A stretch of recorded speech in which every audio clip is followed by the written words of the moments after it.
சிதம்பரம் நடராஜ பெருமான் திருக்கோவில் வந்து நம்ம தமிழ்நாட்டுல கடலூர் மாவட்டத்துல சிதம்பரத்துல தான் வந்து அமைந்திருக்குது. இந்த சிதம்பரத்தை நீங்க தமிழ்நாட்டிலிருந்து எந்த பகுதியிலிருந்து வந்தாலும் எளிமையா வந்து அடைய முடியும். சிதம்பரம் ஒரு பெரும் நகரமா இருக்கிறதுனால நீங்க இங்க வந்தா தங்குறதுக்கு நிறைய தங்கும் விடுதிகள் எல்லாமே உங்களுடைய பட்ஜெட்டுக்கு ஏத்த மாதிரி நிறையவே இருக்கு. தற்காலத்துல நாம இந்த ஊரை சிதம்பரம் என்ற பெயரால தான் வந்து நாம அழைக்கிறோம். ஆனால் ஆதி காலத்துல புராண காலத்துல தில்லை என்ற பெயரால தான் இது வந்து அழைக்கப்பட்டது. தில்லை மரங்கள் அதிகமாக இருந்த ஒரு வனமாக இருந்தது இந்த இடம். இதனால வந்து தில்லை அப்படின்ற பெயர்ல வந்து அழைத்திருக்கிறாங்க. சித் அம்பரம், இதுல சித் அப்படிங்கிறது அறிவையும், அம்பரம் அப்படிங்கிறது ஆகாசத்தையும் குறிக்கிறதாகும். இது வந்து காலப்போக்கில் சித் அம்பரம் சிதம்பரமா இந்த திருக்கோவிலினுடைய பெயரா அமைந்தது. இக்கோவிலுடைய பெயரான சிதம்பரமே இந்த ஊரினுடைய பெயராகவும் அமைந்து போனது.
காவிரி வடகரை சிவஸ்தலங்களில் ஒன்றாகவும் சைவ ஆகமங்களில் முதன்மை ஸ்தலமாகவும் கோயில் என்றால் சைவ இலக்கியத்தில் தில்லை நடராஜர் திருக்கோவிலையும் நால்வர்களால் தேவாரத்தில் போற்றி பாடப்பட்ட ஒரு ஸ்தலமாகவும் இப்படி பல சிறப்புகள் மிக்க ஒரு திருக்கோவிலாக அமைந்திருக்கிறது சிதம்பரம் நடராஜர் திருக்கோவில்.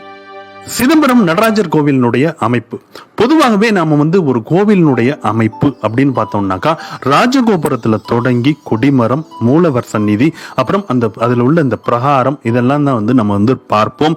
ஆனால் இந்த தில்லை நடராஜருடைய கோவில் இருப்பிடமே வந்து ஒரு சிறப்பா தான் வந்து அமைந்திருக்குது. ஸோ அது என்ன அப்படின்னாக்கா, நாம வாழ்கின்ற இந்த பூமியை வந்து அட்சரேகை, தீர்க்க ரேகை, பூமத்திய ரேகை அப்படின்றது வந்து பிரிப்பாங்க.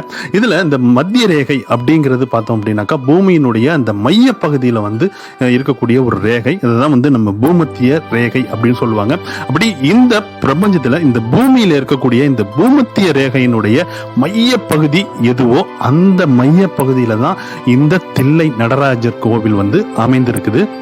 ஒரு மனிதனின் வாழ்வையும் அவனது மனநிலையையும் தீர்மானிப்பது இந்த பஞ்சபூதங்கள் அப்படின்னு சொல்லுவாங்க. அந்த பஞ்சபூதங்களுக்கு 5 ஸ்தலங்கள் சிவஸ்தலங்களாக வந்து அமைந்திருக்குது. அதுல ஆகாயத்திற்குரிய ஸ்தலமா வந்து இந்த சிதம்பரம் நடராஜர் கோவில் வந்து அமைந்திருக்குது. அதுலயும் காளஹஸ்தி, காஞ்சிபுரம், தில்லை நடராஜர் இந்த 3 பஞ்சபூத ஸ்தலங்களும் வந்து ஒரே நேர்கோட்டில் அமைந்திருக்கிறதும் ஒரு சிறப்பான ஒன்றாதான் இருக்குது.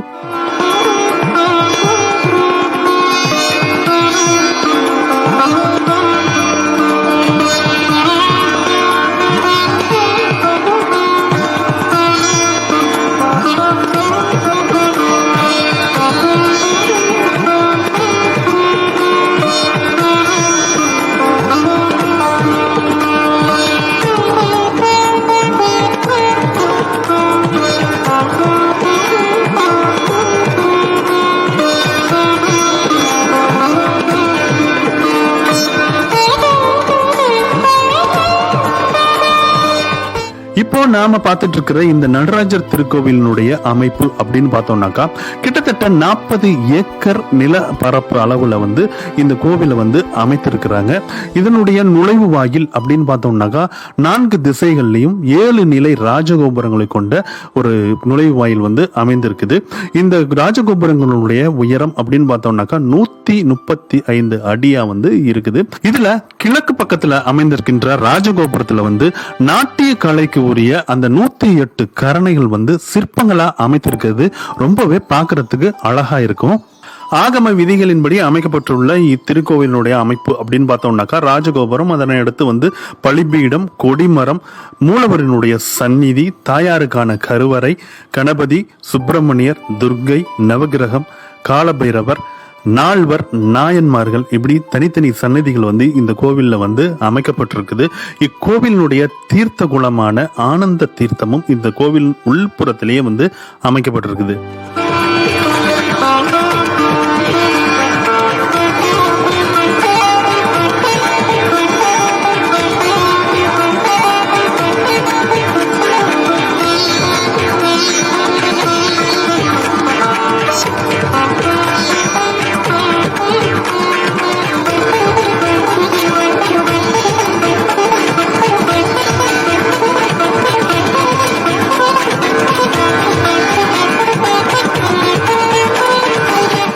இத்திருத்தலத்தில் சைவ மற்றும் வைஷ்ணவ ஒற்றுமையை எடுத்து காட்டும் விதமாக நம்ம நடராஜர் சந்நிதிக்கு நேர் எதிரே பார்த்தோம் அப்படின்னாக்கா 108 திவ்ய தேசங்களில் ஒன்றான கோவிந்தராஜ பெருமாளுக்கான சந்நிதியும் இந்த கோவிலில் வந்து அமைக்கப்பட்டிருக்குது.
போல இந்த கோவிலுக்கான பலிபீடம், கொடிமரம் போன்றவை வந்து தனியாவே இருக்குது.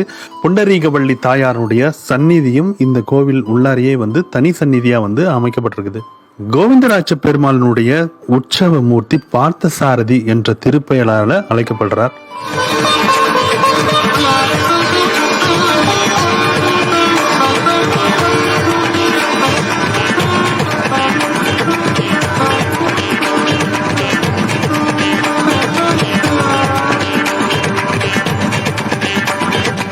நிருத்த சபை அப்படின்னு சொல்லப்படக்கூடிய அந்த வெளிப்பிரகாரத்துல வந்து பஞ்சபாண்டவர்களால வழிபடப்பட்ட அந்த சோமஸ்கந்த மூர்த்தியினுடைய சந்நிதியும் வந்து தனி சந்நிதியா வந்து அமைக்கப்பட்டிருக்குது. இச்சந்நிதிக்கு அடுத்தாற் போல் வந்து கால சம்ஹார மூர்த்தியினுடைய சந்நிதியும் சரபேஸ்வரருடைய சந்நிதியும் வந்து அமைந்திருக்குது. இத்திருத்தலத்தினுடைய வழிபாட்டு முறைகள் அப்படின்னு பார்த்தோம்னாக்கா ரூபம், ரூபம், அரூபம், இந்த 3 முறைகளிலுமே வந்து இங்க வந்து வழிபாட்டு முறைகளா வந்து அமைந்திருக்குது. பொற்றவையின் உள்ளே நடராஜ பெருமான் ரூபமாகவும், ஸ்படிகலிங்கம் வந்து ரூபமாகவும், ஆகாயம் என்னும் ஆதி அந்தம் இல்லாத அந்த திறந்த வழி அரூபமாகவும் சிவபெருமான் நமக்கு இங்க வந்து காட்சியளிக்கின்றார்.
பல விஞ்ஞான அடிப்படையிலான ரகசியங்களை கொண்டு கட்டப்பட்டதுதான் இந்த திருக்கோவில். அதுல முக்கியமா இருக்கக்கூடிய அந்த ஒரு 3 ரகசியங்களை பத்தி நாம் இப்ப பார்க்கலாம். அதில் முதலாவது இத்திருக்கோவில் அமைந்திருக்கின்ற இடத்தின் அமைப்பு, இரண்டாவது நடராஜ பெருமானின் சிறப்பு, மூன்றாவது இத்திருக்கோவிலுடைய வழிபாடு. இந்த 3 பற்றி இப்ப நம்ம பார்க்கலாம். நாம இந்த வீடியோ தொகுப்பினுடைய முற்பகுதியில பார்த்தோம். இந்த திருக்கோவில் பூமத்திய ரேகையில பூமியினுடைய மைய பகுதியில அமைந்திருக்குதுன்னு. ஜியோகிராபி லொகேஷன் படி பார்த்தோம் அப்படின்னாக்கா பஞ்சபூத ஸ்தலங்கள் 5மே ஒரே நேர்கோட்டில் அமைந்திருக்கிறது மற்றும் ஒரு விஞ்ஞான அதிசயமாக இருக்கின்ற ஒன்றுதான். அடுத்ததாக நடராஜர் திருவுருவத்தின் தத்துவம். நடராஜர் வலது கையில் அபயமுத்திரையும் இடது காலை தூக்கியும் ஆனந்த தாண்டவம் புரிகின்றார். நடராஜ பெருமான் ஆடுகின்ற இந்த ஆனந்த தாண்டவத்தை அறிஞர்கள் காஸ்மிக் டான்ஸ், அதாவது பிரபஞ்சத்தின் நடனம் என்று உரைக்கிறார்கள். அபயமுத்திரை காண்பிக்கின்ற வலது கையிற்கும் தூக்கி நிற்கின்ற அந்த இடது பாகத்திற்கும் இடைப்பட்ட இடைவெளியை மில்கி வே, அதாவது பால்வெளி மண்டலத்தினை போன்று அமைந்துள்ளதுன்னு அறிஞர்கள் கூறியிருக்கிறாங்க. அவரது துடிப்பான இதயம் சோலார் சிஸ்டம், அதாவது இந்த பிரபஞ்சத்திலே உயிரோட்டம் உள்ள ஒரு இடம் அப்படின்னாக்கா இந்த சூரிய குடும்பம் தான் அதை குறிக்கிறது என்றும், அவரது இடையில் சுற்றி இருக்கின்ற பாம்பு ஓடிக்கொண்டே இருக்கின்ற காலத்தையும் அவரை சுற்றி இருக்கின்ற வட்டம் இந்த பிரபஞ்சத்தின் வட்டமாகவும் கருதப்படுகிறது. இந்த பிரபஞ்சத்தின் வட்டத்திற்கு உள்ளே சோலார் சிஸ்டம், மில்கி வே, காலம், இது எல்லாத்தையும் ஒன்றிணைத்த ஒரு உருவ தத்துவமாக தான் இந்த நடராஜரனுடைய திருவுருவ தத்துவம் அமைந்திருக்குது. மேலும் நடராஜ பெருமானுடைய கால் கட்டை விரலின் கீழ்தான் பூமியினுடைய மைய பகுதி அமைந்திருக்கு அப்படின்னு அறிஞர்கள் எடுத்துரைக்கிறாங்க.